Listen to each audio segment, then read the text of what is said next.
Indonesia tengah memasuki fase bonus demografi ketika jumlah penduduk usia produktif jauh lebih besar dibandingkan usia non-produktif. Momentum ini kerap disebut sebagai peluang emas mendorong pertumbuhan ekonomi nasional karena didukung ketersediaan tenaga kerja yang melimpah. Namun, bonus demografi tidak otomatis menjadi keuntungan apabila tidak diiringi peningkatan kualitas sumber daya manusia. Kesenjangan keterampilan, rendahnya produktivitas tenaga kerja, hingga belum selarasnya kompetensi kelulusan dengan kebutuhan industri masih menjadi tantangan besar yang harus dihadapi. Hal tersebut disampaikan Ketua Umum Asosiasi Pengusaha Indonesia, APindo, Sinta Wijaya Kamdani, saat menjadi pembicara dalam kuliah umum di Ruang Senat Universitas Hasanuddin, Jalan Perintis Kemerdekaan, Kota Makassar, pada Senin 3 Agustus 2026. Kedatangan Sinta Wijaya didampingi Rektor Unhas, Profesor Jamaluddin Jompa.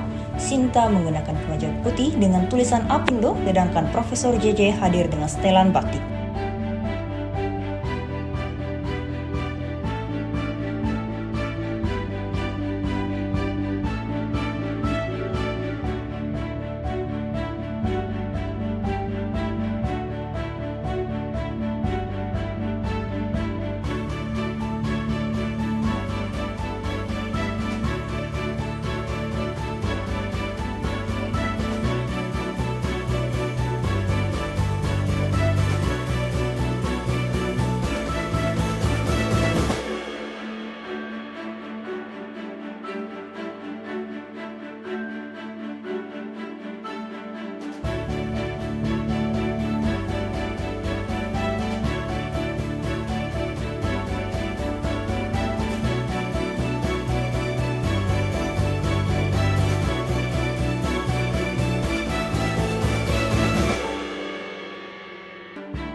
Download Tribun X sekarang, menghadirkan lokal menjadi Indonesia.